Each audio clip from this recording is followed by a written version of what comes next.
Canal Altavisión no se hace responsable del contenido de este programa.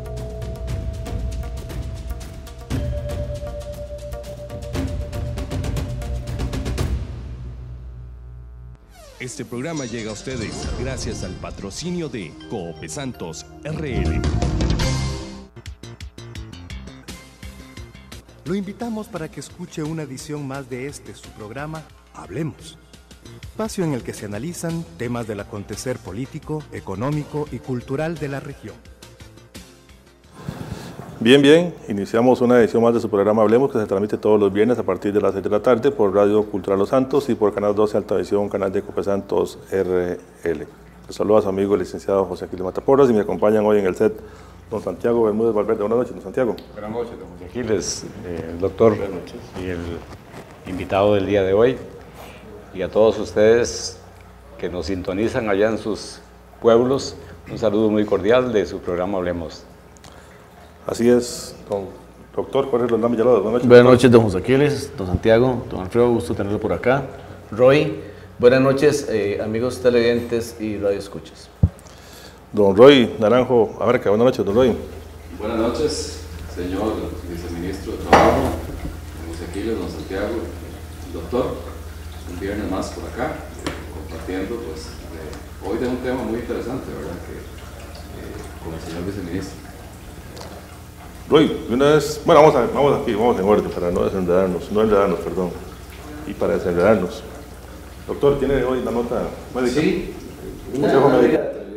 casualmente esta semana me he topado con muchas personas que reportan sintonía y es un gusto que la gente vea el programa.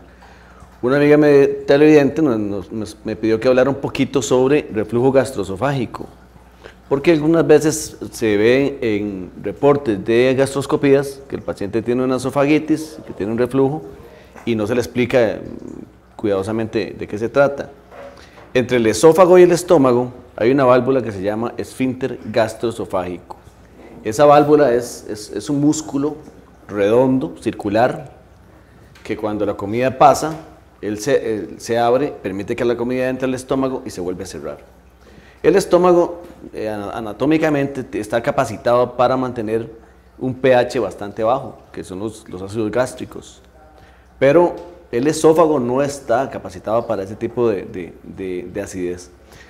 Cuando la persona por estrés, por enfermedad que ha tenido en algún momento mucho vómito, hiperemesis gravídica, mujeres embarazadas, puede suceder que se dañe el esfínter o que aumente la acidez del estómago por algunas causas, y resulta que cada vez que el pH del estómago aumenta o disminuye, más bien, o sea, cada vez que la acidez aumenta, el esfínter se abre automáticamente, haya o no haya comida, él se abre.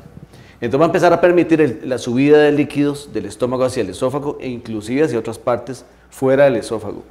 Eso es lo que se llama esofagitis o reflujo gastroesofágico, cuya principal complicación es la esofagitis erosiva, que puede malignizar. O sea, el reflujo hay que tratarlo, la persona que padece reflujo debe tratarlo. Eso es lo que se le conoce como eructo. Agruras. El principal síntoma es agruras. Lo que pasa es que hay síntomas extraesofágicos del reflujo gastroesofágico. Hay personas que pueden padecer de disfonía, de tos, de disfonía ronquera, de tos persistente, infecciones de vías respiratorias a repetición, hasta sinusitis. Se ha visto que algunas personas que tienden a estar presentando mucha sinusitis podrían tener reflujo y no necesariamente sentir agruras. Los casos más severos, pues sí, el paciente siente mucha inconformidad con ciertos alimentos, sobre todo alimentos con maíz. Pero sí, definitivamente, si usted tiene o le han dicho que tiene reflujo gastroesofágico, tiene que cuidarse, tiene que protegerse, tiene que tomar medicamentos y tener un control. ¿Qué tipo de adecuado. medicamentos es el recomendado o el más recomendado para ese? Inhibidores de bomba se llaman, que son medicamentos que disminuyen la acidez del estómago, suben el pH, como el omeprazol, el lansoprazol, el pantoprazol, el esomeprazol, que es el que yo tiendo a recomendar más. Son medicamentos que se toman una pastilla en ayunas y controlan durante 24 horas la cantidad de acidez. La única situación es que estos medicamentos se están relacionando, los últimos estudios médicos, con disminuciones de los niveles de la vitamina B12. Entonces se recomienda que las personas que toman omeprazol, Proton, esomeprazol, todos estos, se inyecten una vez al mes o cada 2 meses una inyección de Neurobión. Doctor, una preguntita, ¿y ese pH, esta condición de ese pH, de dónde proviene? ¿Es la alimentación? La alimentación, el fumado, muy buena pregunta, Santiago. La alimentación, el tabaquismo, etilismo, el estrés. El estrés es una de las principales causas de aumento de la acidez en el estómago. Bien, Copesantos presentó el consejo médico a cargo del doctor Jorge Roldán Villalobos, quien tiene su consultorio en Santa María de Dota, consulta privada. Correcto. Perdón, aprovecho para mandarle un saludo muy afectuoso a mi hermano José y animarlo que siga con esa actitud que está mostrando adelante, no le afloje. Famoso Cheche. Es correcto. Que siga adelante, Cheche. Un saludo. Y claro, tiene mucha fuerza, mucha fortaleza, ¿verdad? Claro que sí. Y la está demostrando. Sí, claro que sí. Don Roy, ¿cuál es el tema de la semana? Muy bien, para hoy el tema de la semana igualmente fue sugerido por un televidente, lo cual agradecemos muchísimo, ¿verdad? El señor don Sidonio Jiménez Valverde de Santa María de Dota. Y don Sidonio pues nos envió o nos sugirió que habláramos de un parquecito que tiene Santa María que se llama Parque Chalchuapas. Es un lugarcito que es utilizado por muchas personas para ir a caminar y para realizar algunas actividades de recreo. Pues la preocupación, por lo menos que manifiesta don Sidonio, es que el parquecito está abierto al público las 24 horas del día. Entonces eso genera que personas ingresen en horas de la noche pues a fumar o a tomarse ahí un traguillo, ¿verdad? Y al ser el parquecito tiene un área de zona verde y la otra es bosque. Entonces pues podría en algún momento con mala intención o por accidente provocarse un incendio, alguna colilla de cigarro, un fósforo que quede por ahí. Entonces, el parquecito es administrado por la municipalidad. Podría ser, tal vez que la municipalidad de Dota, pues, regule el ingreso a ese lugar que, pues, es bastante... ¿Cómo llama el parque ese? Parque Chalchuapas. Chalchuapas. Eso está cerca de Limas, en Santa María de Dota. Y el alcalde de Dota ya sabe. No, de luego si está bajo el dominio de la municipalidad, don Eduardo tiene que saber.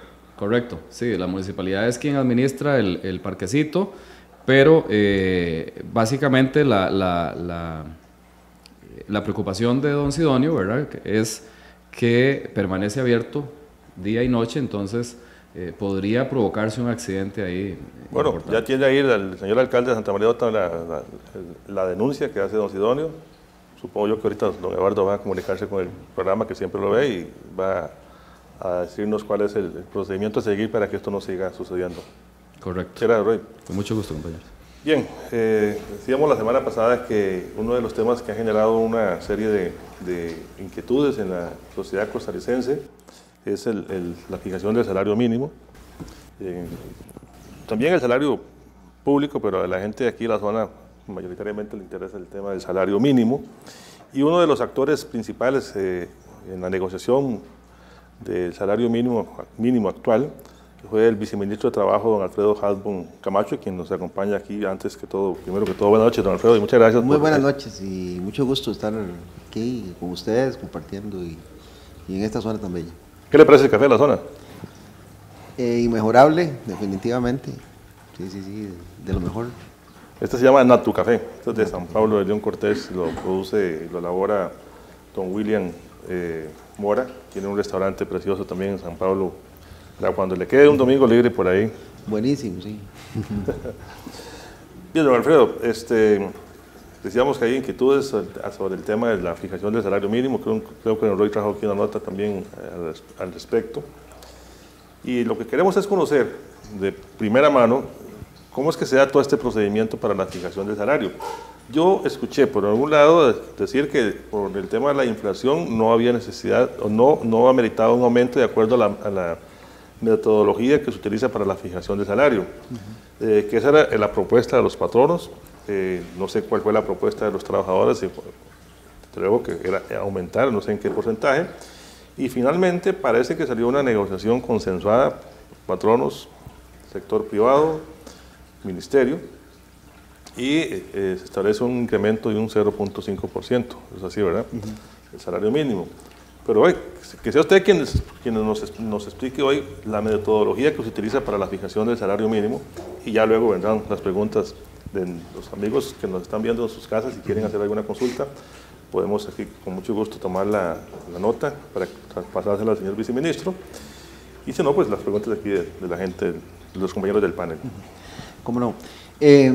Bueno, la fijación de salarios mínimos en Costa Rica está designada por ley para el Consejo Nacional de Salarios. El Consejo Nacional de Salarios es un ente tripartito, o sea, formado por representantes de Estado, de los patronos y de los trabajadores. Tiene su vigencia ya de bastante data, de 1949, igual que la Constitución Política, y pues parte, digamos, de las recomendaciones y los convenios internacionales de la OIT, en el sentido de que, digamos, las principales decisiones que afectan en general la materia del trabajo deben ser producto, pues, digamos, de la intervención de las tres partes, digamos, de la relación laboral. Por un lado, pues lógicamente los representantes de los patronos, por otro lado, pues los representantes de los trabajadores y el Estado, ¿verdad? Entonces, digamos, finalmente es el Consejo Nacional de Salarios quien hace la fijación, pero desde luego el Ministerio de Trabajo tiene, digamos, una participación muy activa en esto, no solo a través de nuestros representantes en el mismo Consejo, sino también, pues, directamente conversando con ambos sectores. Y entonces, digamos, hay una metodología que establece dos componentes fundamentalmente para la fijación de salarios. Uno es la inflación, donde trabajamos con la inflación proyectada con base en las cifras oficiales del Banco Central, y el otro factor es lo que se llama incremento por productividad, que viene dado por el incremento promedio que ha tenido el PIB en los últimos 5 años. Entonces, pues, digamos, lo que hasta hace unos años era un poco producto de negociaciones ahí un poco complejas, digamos que se ha venido a facilitar un poco por la definición de una fórmula que fue aprobada tripartitamente en el año 2011, rige desde 2012, y que entonces, pues, digamos, la fórmula ya es una hoja de ruta que creo que define muy claramente cuál es el camino a seguir en la fijación salarial. Y finalmente, pues, aunque hay propuestas generalmente de las tres partes, casi finalmente terminamos convergiendo alrededor de la fórmula, porque las partes consideramos que si existe una fórmula definida debe respetarse. Entonces, en general, digamos, siempre hay propuestas como se dieron en este caso, pero al final de cuentas, generalmente, pues, lo que priva es el respeto a la fórmula. Tal vez aclarar también que el incremento que les decía por productividad se da una vez al año. Entonces, rige en la segunda fijación salarial, que es la que se hace en el mes de octubre y aplica, digamos, para el mes de enero siguiente. De forma tal que, digamos, la que acabamos de hacer ahora en el mes de junio, simplemente, pues, lo que hace es fundamentalmente una consideración de la inflación. ¿Cuál era la propuesta de los trabajadores en esta Bueno, ocasión? Se dieron tres propuestas que andaban entre 2%, entre 1,5% más o menos, y 3%. Digamos, ahí hay varios grupos y a veces no se ponen de acuerdo entre ellos, y entonces llevan propuestas diferentes, de forma tal que oscilaban entre 1,5% y 3% más o menos. Ahora, si la fórmula es, no sé si será perfecta o tiene sus falencias, si la fórmula es perfecta, no habría necesidad de que las partes tengan un encuentro de posiciones, o sea que si los patrones promulgan porque no haya incremento, los trabajadores porque haya incremento, o al menos debería estar muy coincidentes con la fórmula o con el resultado de cada la fórmula. ¿Por qué se da esta disparidad de criterios? Bueno, vamos a ver, hay una digamos que hay, en el caso de los representantes de los trabajadores, digamos que hay una natural tendencia a solicitar un poco más, aunque digamos ellos se hayan comprometido a apoyar una fórmula. En el caso de los patronos a veces ocurre lo contrario también, de que sabiendo que existe una fórmula, pues a veces de pronto inventan alguna cosa por ahí y entonces llegan al consejo con alguna tesis. Entonces, normalmente nosotros como Estado lo que nos corresponde es como tratar de alinear a las partes. Y bueno, en esta ocasión, digamos, desde hacía años no se lograba una fijación tripartita por los 9 votos y se logró en esta oportunidad, porque lo que estamos haciendo era aplicando la fórmula estrictamente, ¿verdad? A veces ha pasado que no es posible por alguna razón poner de acuerdo a las 3 partes y entonces o el gobierno termina de acuerdo con los trabajadores o termina de acuerdo con los patronos, ¿verdad? Entonces, sí. Digamos, donde sobre todo hay algún grado de negociación es en la fijación esta que les decía del correspondiente al Producto Interno Bruto, porque la fórmula dice que es entre un 20 y un 40% del incremento. Entonces, pues los patronos normalmente quieren que sea un 20 y los trabajadores que sean 40, y entonces uno tiene que estar ahí como gobierno un poco mediando entre las partes para lograr, digamos, un acuerdo, ¿verdad? Lo otro también es que hay algunos sectores de trato especial que fundamentalmente en este caso son las servidoras domésticas, que tienen, digamos, un rezago salarial muy importante con respecto al salario mínimo. Vamos a hacer lo siguiente, porque es un tema interesante de las servidoras domésticas que salió ahora como con más énfasis. Sí. Vamos a ir a la primera pausa con nuestros patrocinadores y regresamos para que nos explique el tema de las servidoras domésticas, porque sí dejó como cierta inquietud, ¿verdad? En el sector, y después vendrán preguntas también. Vamos a la pausa con nuestros patrocinadores y ya regresamos con más de este tema, hoy conversando con el señor viceministro de Trabajo, don Alfredo Halbon Camacho. Este programa llega a ustedes gracias al patrocinio de Coope Santos RL. Bien, continuamos en Hablemos, un programa cultural y educativo que se transmite todos los viernes a partir de las 6 de la tarde por Radio Cultural Los Santos y por Canal 12 Altavisión, canal de Coope Santos RL. Programa que llega, don Roy Naranjo, gracias a la colaboración de nuestros patrocinadores. Correcto, vamos a seguirles. Restaurante Cafetería Lecos en San Pablo de León Cortés, su tradicional fiesta de gallo, les invitamos para que vayan a disfrutar. ¿Usted los ha probado? Claro que sí, sabrosísimos los gallitos que tiene ahí don William en su restaurante. Y el restaurante Tachito y Hotel La Arboleda en San Marcos de Tarrazú. ¿Qué es lo mejor de Tachitos? La comida, excelente. Y Osvaldo no. Bien, don Roy, don Alfredo, entonces termine de explicar el tema de las servidoras domésticas para entrar aquí en un cuadro de preguntas. Sí, cómo no. Bueno, en el caso de las servidoras, lo que nosotros nos encontramos en el 2014 que llegamos al gobierno, pues eso fue un rezago, digamos, importante, bastante importante con respecto al salario mínimo, digamos, propiamente establecido, digamos, para las distintas ocupaciones.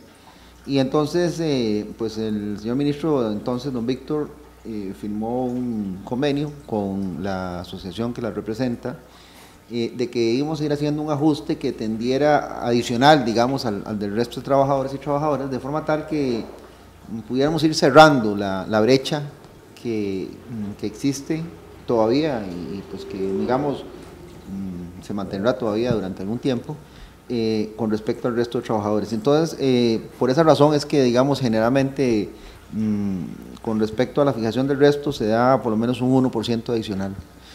Teniendo cuidado, eso sí, pues estamos claros, digamos, no queremos propiciar con este incremento del salario mínimo de servidores domésticas, más bien una situación de incremento del desempleo o de incremento de la informalidad. Entonces, por eso, digamos, hay que ser prudentes en el sentido de que la fijación tampoco puede ser, digamos, muy radical, porque más bien podemos lograr el objetivo contrario al que estamos buscando. Lo que estamos buscando es que tengan una buena remuneración, no digamos que una mayor cantidad de trabajadoras pudieran quedar desempleadas o en la informalidad.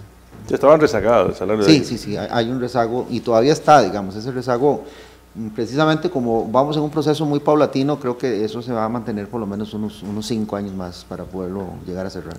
Y para el doctor Jorge Roldán.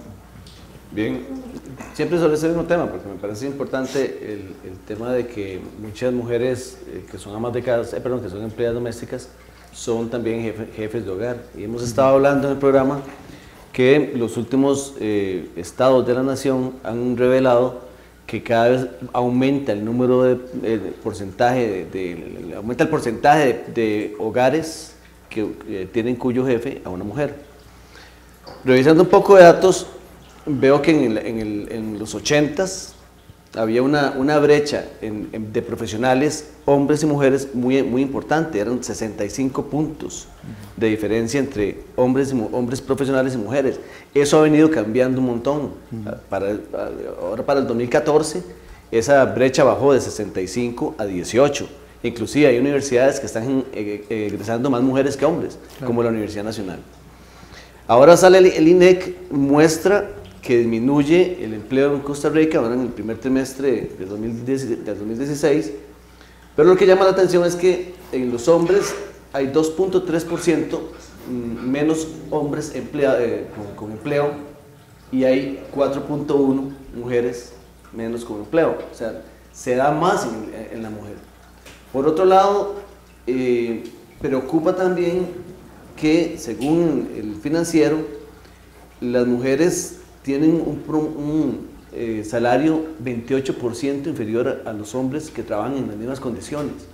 O para el mismo puesto de trabajo. El mismo puesto de trabajo. Entonces, la pregunta es, con base en estos datos que muestran más mujeres profesionales, menos mujeres con empleo, más mujeres jefes de hogar y mujeres ganando 28%, menos que los hombres en condiciones laborales iguales, ¿cuál es la política que tiene el gobierno, el Ministerio de Trabajo para entrarle a esto, que es una problemática bastante seria? Sí, bueno, como usted lo dice, digamos, poco a poco han venido, digamos, creo que las distintas políticas que ha tenido el país en los últimos 30 años han dado, digamos, resultados positivos. Aún así todavía hay rezagos que corregir. Bueno, nosotros, por ejemplo, en el tema de la mujer, recientemente firmamos un convenio con INAMO para que los esfuerzos de inspección del ministerio estén, digamos, impregnados del tema género, y le estamos dando especial atención, digamos, a las situaciones de diferencias de salarios o por ejemplo, las mujeres que están en la informalidad, que porcentualmente son más que los hombres, y este tipo de situaciones. Nosotros creemos que el país va a tener un salto muy relevante con la aprobación de la reforma procesal laboral que se dio ahora a finales del año pasado y que entra 18 meses después de su aprobación, quiere decir que para julio 2017... Julio, sí, en un año. Julio 2017 tenemos ya en vigencia la reforma procesal laboral. Y esto, digamos, marca un antes y un después en el caso del Ministerio de Trabajo, ¿no? Digamos, nosotros vamos a tener una inspección de trabajo y una dirección de relaciones laborales, que son las dos, digamos, que atienden más directamente las situaciones alrededor del trabajo, totalmente reforzadas, ¿verdad? Y de forma tal que pues nosotros esperamos superar problemáticas como las que tenemos aquí en Los Santos, por ejemplo, de que tenemos un solo inspector para toda la región, una región inmensamente grande, con distancias grandísimas y una sola persona para atenderlas. Yo creo que, digamos, la aplicación adecuada de la reforma procesal laboral va a venir a cambiar las cosas definitivamente, porque el Ministerio, nosotros hicimos una solicitud de alrededor de 400 plazas al Ministerio de Hacienda. Bueno, obviamente pues estamos claros de la problemática fiscal y esperamos de ahí lograr lo más que se pueda dentro de la problemática fiscal, pero es un hecho, digamos, que el trabajador en general va a tener, digamos, va a estar mucho más cubierto, no solamente por el Ministerio de Trabajo, sino también, digamos, por el mismo Poder Judicial, donde va a existir, digamos, una defensoría gratuita para las personas que tienen menores ingresos, ¿verdad? Pero ¿cómo hacer que el patrono se incline por Si contrata trabajadoras con un menor salario es por alguna razón especial, pero ¿cómo lo puede el ministerio exigir para que contrate a igual cantidad de mujeres o a más mujeres con el mismo salario que gana un hombre? Y es que, agregándole esto, aquí que llama la atención, Natalia Morales, que es investigadora del Estado de la Nación en este tema precisamente, ella en una entrevista publicada en el Financiero, ahora en este año, ella dice que inclusive, porque uno esperaría que esta disparidad de salario se dé más en el sector privado, porque el famoso impuesto a la maternidad, que es un tema interesante, pero es que también sucede en el sector público, y es donde ya me queda la interrogante, o sea, ¿cómo en el sector público sucede que las mujeres en promedio ganen menos que los hombres en igualdad de condiciones? Y eso, que las mujeres hoy por hoy tienden a estudiar más que los hombres, tienden a hacer más maestrías y a hacer posgrados universitarios. Bueno, mire, en el caso del sector público, bueno, yo no conozco un caso que sea así, realmente, porque evidentemente estamos claros que en el sector público pues hay, digamos, mucho más medios de controlar todo este tipo de situaciones, pero digamos, no existe ninguna diferencia que yo conozca ni de derecho ni de hecho tampoco, ¿verdad? Pudiera ser, es que no sé si sacaron algunos promedios salariales, bueno, porque recordemos también que hay todavía una gran cantidad de trabajadores que tienen, digamos, mucho tiempo de trabajar, digamos, que entraron en los 80s, inclusive todavía algunos de los 70s, que todavía no se han pensionado, y digamos, pues obviamente eso ha hecho que todavía en los puestos altos tienda a haber, digamos, un mayor porcentaje de hombres, pero pudiera ser que si hicieron de esa manera un cálculo promedio salarial le haya dado una diferencia, pero no es que en alguna institución, digamos, simplemente por el mero hecho de ser mujer, se gane menos. Eso es imposible que se dé, ¿verdad? ¿Y en el sector privado? Bueno, mire, en el sector privado no tenemos claro, digamos, cuál es la razón de que eso suceda. Digamos, está claro que el patrono lo que tiene que pagar es para cada tipo de ocupación al menos el salario mínimo. Ahora, ¿por qué, digamos, si el salario mínimo, para decir algo, de un chofer son 300,000 colones, si es una mujer le pagan 300,000 y al hombre se les ocurre pagarle 320,000, digamos, ahí estarían dentro de la ley, estarían dentro de la ley porque están pagando más del salario mínimo, o al menos el salario mínimo. Pero ¿a qué se dan esas diferencias? Ya, yo creo que ahí ya entramos como un problema más bien de tipo. Es que usted decía que con el nuevo Código Procesal Laboral eso se iba a resolver. Pero ¿cómo? Vamos a ver, creo que, no, yo me refería, digamos, a los casos de, por ejemplo, de que no se les paga el salario mínimo a la gente o ese tipo de cosas, porque vamos a tener una fuerza, digamos, de inspección mucho más alta y de relaciones laborales.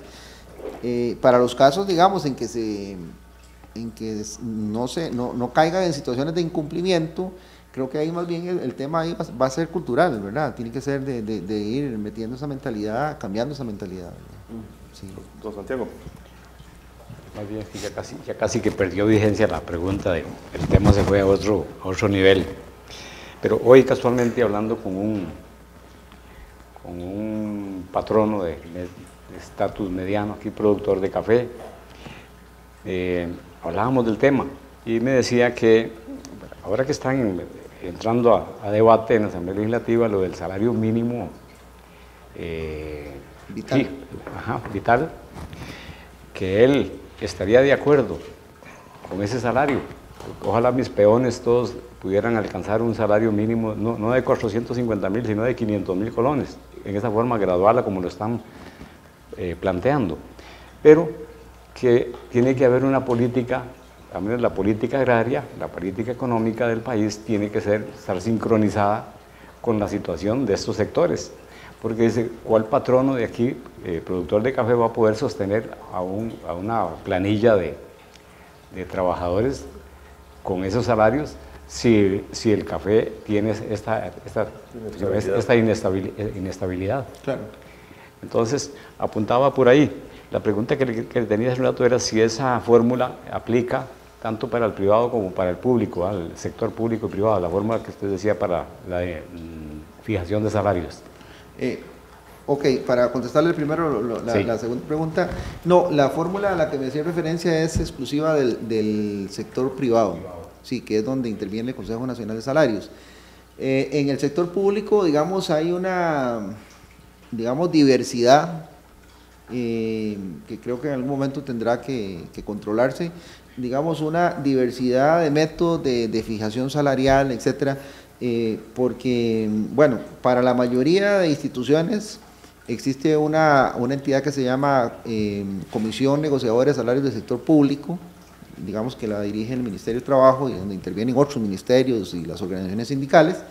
Ahí trabajamos básicamente por inflación, ahí lo que hacemos es el reconocimiento de inflación. En épocas en que no hay inflación como ahora, o que es muy baja, pues entonces las fijaciones son muy bajas, ¿verdad? Entonces, necesariamente.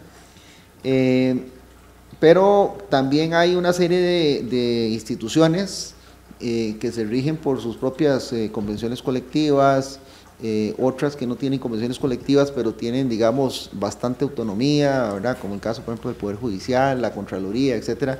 Entonces, digamos, ahí sí hay una gran dispersión en materia salarial que creo que pues es necesario en algún momento llegar a ordenar esto, ¿verdad? Es un tema complicado, pero bueno, para ser concretos, la fórmula que existe es para el sector privado. Para el sector público, fundamentalmente, está adecuadamente ordenada la fijación salarial en el gobierno central. Bien, vamos a ir a una nueva pausa con nuestros patrocinadores. Ya regresamos con más de este tema. Hoy hablando con el viceministro de Trabajo, don Alfredo Halsbon Camacho, acerca de los salarios mínimos en el sector privado. Regresamos en unos instantes. Este programa llega a ustedes gracias al patrocinio de Coope Santos RL. Bien, continuamos en Hablemos, un programa cultural y educativo que se transmite todos los viernes a partir de las 6 de la tarde por Radio Cultural Los Santos y por Canal 12 Altavisión, canal de Coope Santos RL. Ya don José Alberto Flores no tiene problemas de esto, está pensionado hace muchos años. Está en el grupo Los Ninis. Los Ninis, sí. Trabajan y estudian.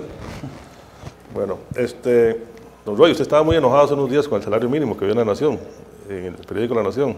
¿Tiene alguna pregunta? Y además de eso, ¿cuál es la molestia que usted traía hace 15 días, don Roy?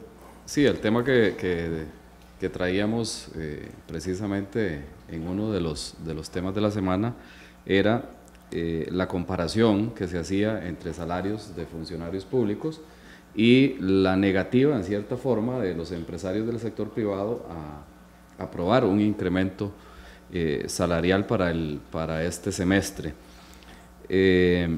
Y tengo además para el señor viceministro una consulta hecha por el señor Juan Bautista Bermúdez, que dice que qué opina de la deflación y el efecto de esta en los salarios. Don Alfredo, tiene tres temas. Sí. Tres temas. Sí, bueno, para empezar con el tema salario mínimo vital.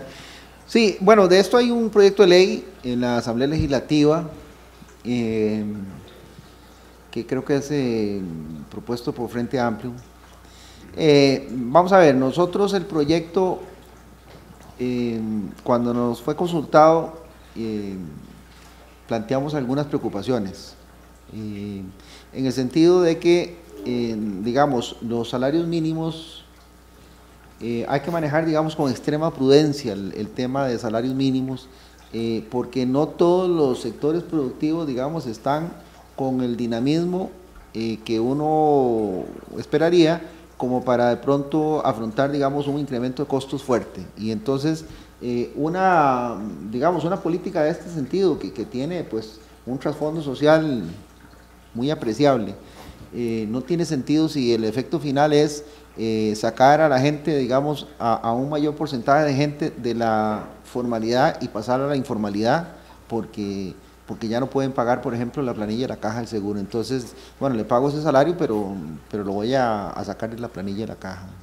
O, peor aún, que eso genere recortes de trabajos. Entonces, finalmente, por ese sentido, por esas dos razones, nosotros hicimos el señalamiento a la Asamblea Legislativa de que había que actuar con suma prudencia en este tema y que más bien precisamente nosotros confiamos en el trabajo que venía haciendo el Consejo Nacional de Salarios, donde, digamos, las revisiones de salarios se venían haciendo, digamos, se venían trabajando tripartitamente con apoyo técnico de la OIT y de otros organismos, digamos, nacionales e internacionales de primer nivel en esta materia, y que pues más bien lo que se imponía era la revisión de la fórmula, porque la fórmula que les mencionaba al inicio pues debe ser revisada cada 3 años, por lo tanto digamos está en proceso, en periodo de revisión, y que más bien lo que había que hacer era perfeccionar lo que teníamos, no más bien abandonarla y pasar digamos a este tema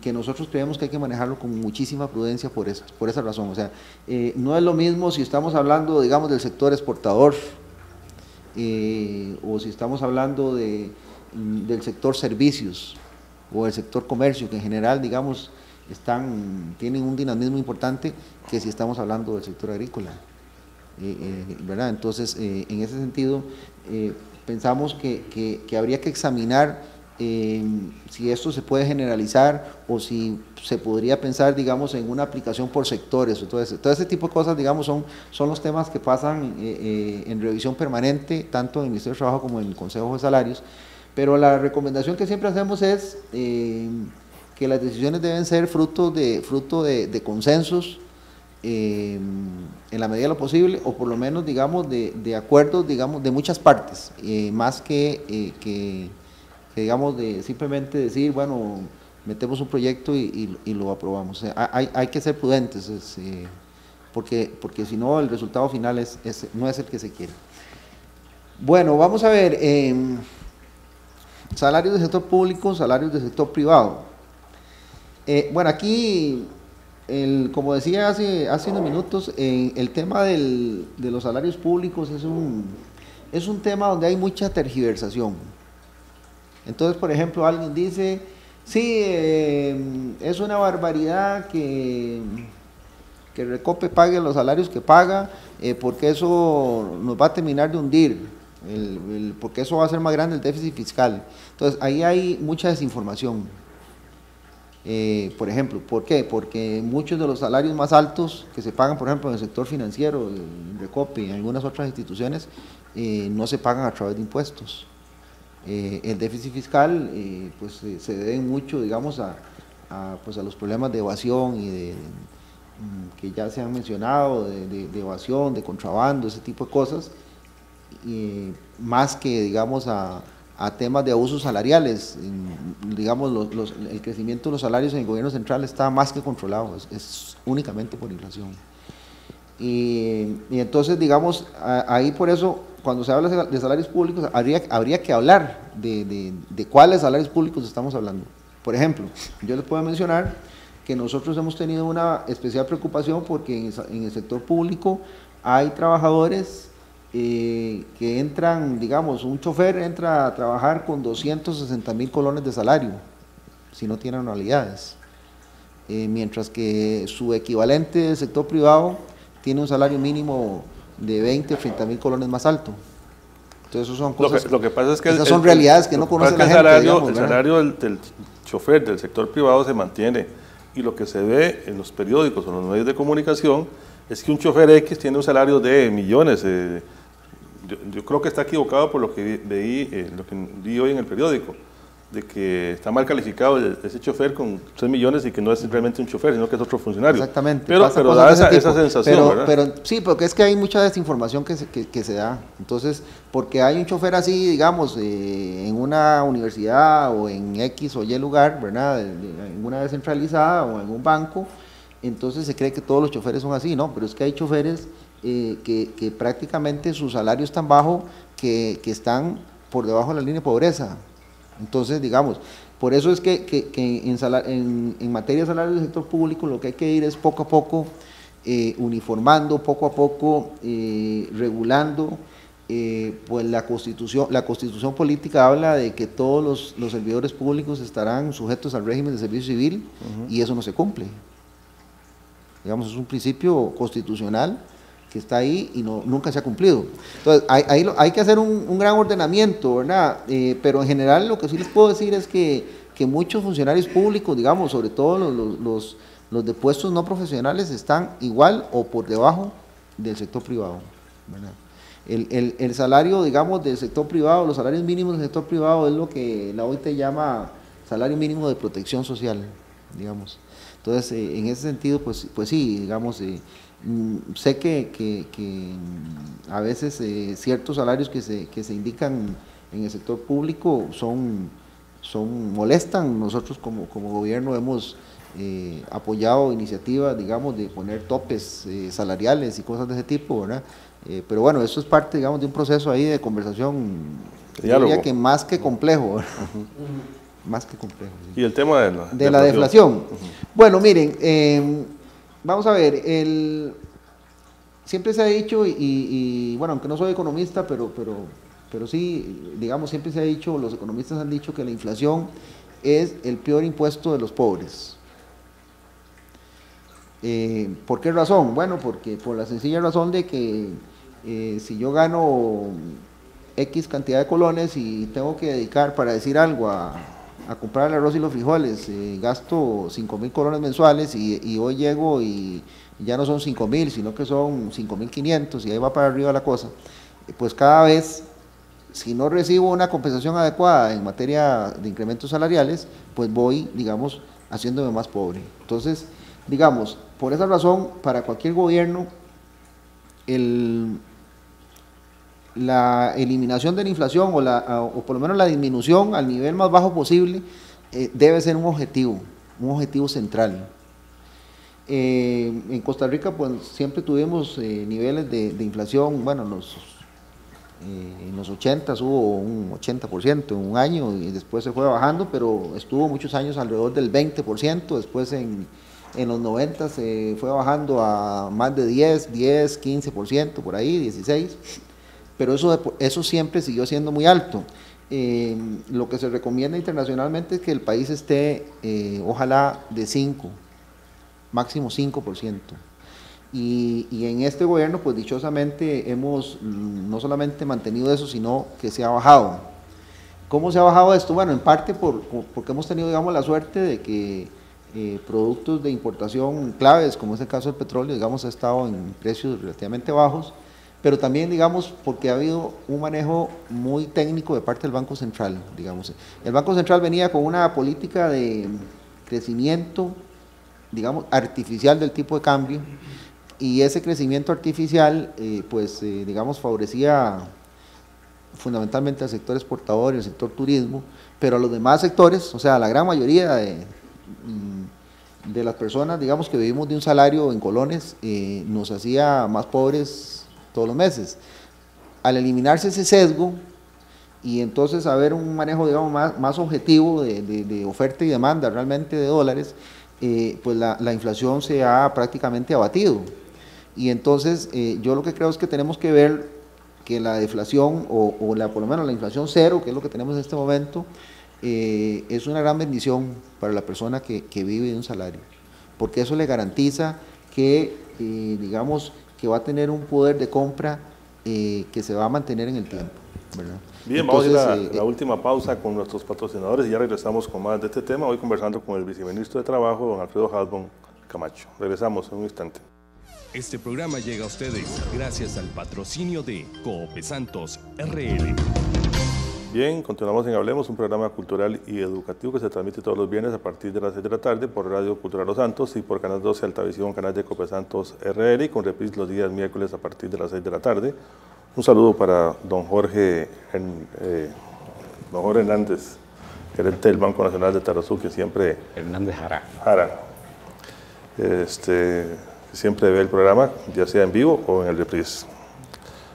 Don Roy Naranjo, ¿cuál es la nota tributaria? Bueno, primero vamos con los patrocinadores, don Roy, del programa. Gracias, don José Quiles. Recordarles que el programa Hablemos llega gracias al patrocinio del restaurante Tachito y Hotel Arboleda en San Marcos de Tarazú, y quien nos atiende aquí siempre, restaurante Cafetería Lecos, con su marca de café Natu Café, ¿verdad? Un cafecito bastante delicioso. Recordarles a las personas que son contribuyentes que el 30 de septiembre se debe presentar la declaración anual del resumen de clientes, proveedores y gastos específicos, el formulario D151. En este formulario se deben declarar todas aquellas compras y ventas hechas a una misma persona superiores a 2,5 millones de colones anuales, ¿verdad? Y además lo que llamamos los gastos específicos, que son servicios profesionales, alquileres, comisiones e intereses mayores, igualmente hechos a una misma persona y superiores o mayores a los 50,000 colones anuales. Esos son los datos que se deben declarar al 30 de septiembre en el formulario D151. Don Roy, si alguna persona quiere ocupar sus servicios, ¿a qué número lo puede llamar como contador?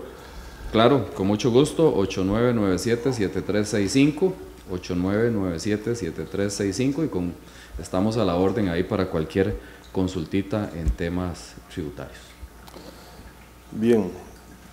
Mejor declarar que verse en apuros después. Así es. Están socando la paja ahorita por todos lados. Doctor, Jorge Roldán Villalobos. Primero, Eduardo, un par de minutos para informarles Katia Somarribas Salgado, que es la encargada de la Oficina del Registro Civil o Tribunal Supremo de Elecciones aquí en San Marcos, me pidió que les explicara que este domingo, sábado, domingo y lunes van a estar haciendo una actividad entre funcionarios del Registro Civil de Panamá y funcionarios del Registro Civil de Costa Rica. Eso se va a hacer en las oficinas del Ministerio de Trabajo aquí en San Marcos.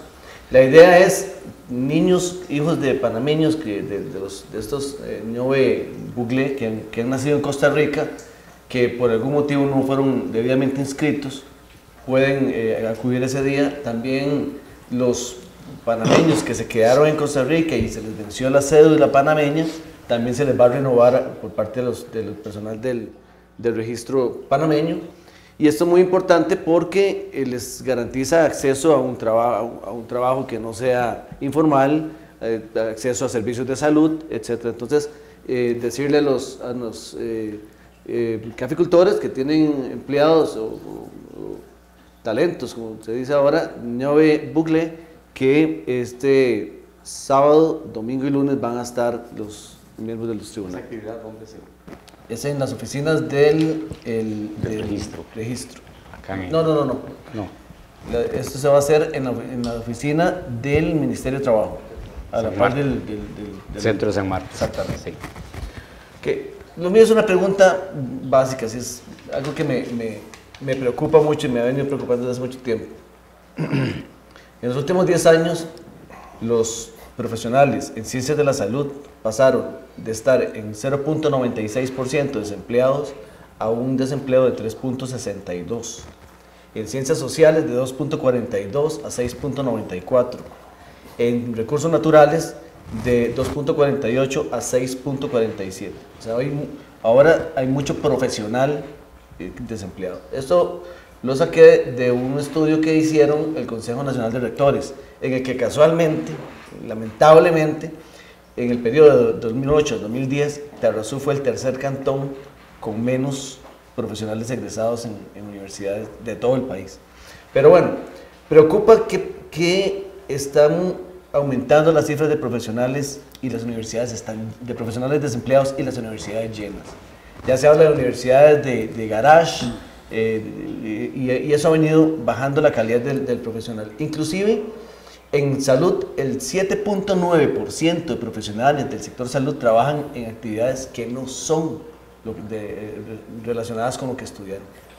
¿A quién le corresponde informar esto? ¿A quién le corresponde que los estudiantes de colegio sepan que hay carreras que ya no deben estudiar o que si las estudian les va a costar muchísimo conseguir un trabajo?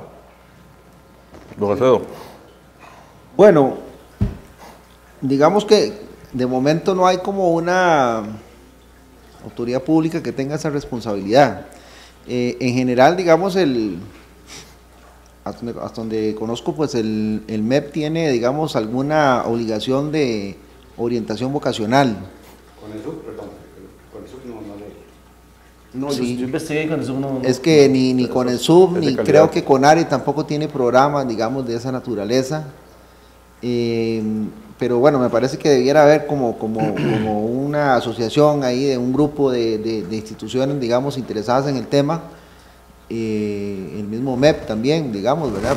Porque sí, realmente esto es una temática que no solamente cubre a los profesionales en ciencias de la salud, digamos, hay otras carreras, entiendo derecho, por ejemplo, don Aquiles, que usted que es abogado, entiendo que es una profesión también. Hay mucho proletariado abogadil actualmente, hay abogados que son taxistas, abogados que son...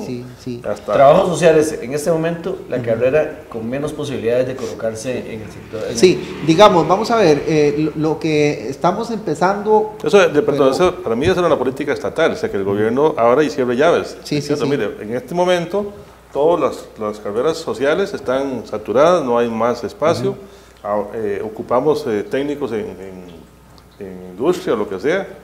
Abrimos la llave por ahí, cerramos llaves por allá. A raíz de este estudio se hizo un instrumento que lo tienen los orientadores en los colegios y lo están utilizando para que los estudiantes puedan hojearlo. Digamos, a nivel global, en este gobierno se integró lo que se llama Consejo de Innovación y Talento, que va en esa línea precisamente de orientar lo que es, digamos, la oferta educativa digamos, a los requerimientos de la economía de Costa Rica del siglo XXI, digamos, ¿verdad? Lo que pasa es que apenas se está empezando a trabajar en esto, para decir la verdad, pero sí yo que he estado en ese consejo en algunas ocasiones, lo que usted aprecia es un tremendo desajuste entre la disponibilidad de puestos de trabajo y entre la oferta digamos, de capacitación. Vamos a hacer rápido, y de señor viceministro, porque ya dicen que nos quedan 2 minutos. Santiago, ¿tiene una consulta? La otra preguntita era que yo creo que hubo cierta aprobación, creo yo, en la población con la revisión de estas convenciones colectivas que empezó el gobierno. Yo creo que hasta con buen suceso. Sí, no tengo nada contra ningún sector, pero sí en desacuerdo con alguna serie de privilegios sobre el resto de la población. La pregunta es si se va a continuar, si ya terminó, si faltan algunas instituciones que tienen que ser revisadas. Sí, el proceso sigue, por supuesto. Digamos, hay un lineamiento del señor presidente de revisarlas todas, de denunciarlas todas, y todas se están denunciando conforme van venciendo. Lo que pasa es que, digamos, hay algunas convenciones tipo Recope y tal vez Habdeba que son que tienen, digamos, más cosas que uno podría señalar, digamos, como abusivas en algunos aspectos. Otras, digamos, pasan más desapercibidas el proceso de revisión porque no tienen, digamos, tanto impacto financiero ni cosas así.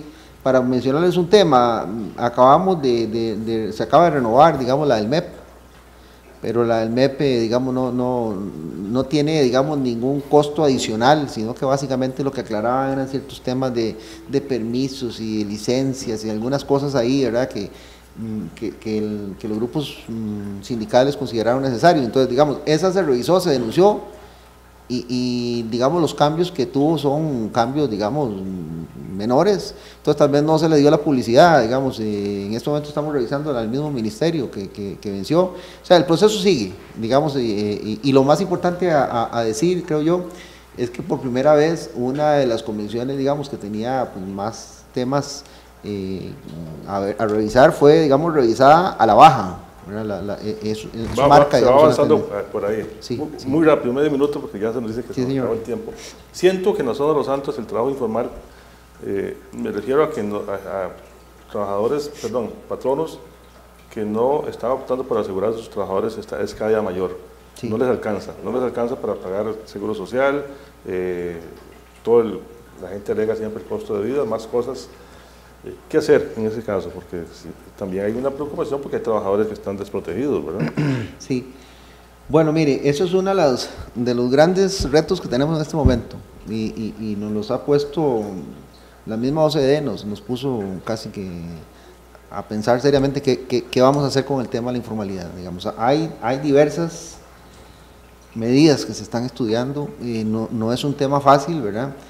Solo para mencionarles uno que yo hace poco pude ver en Colombia que me gustó muchísimo, es la posibilidad, por ejemplo, de que el aseguramiento no sea por meses, sino por semanas.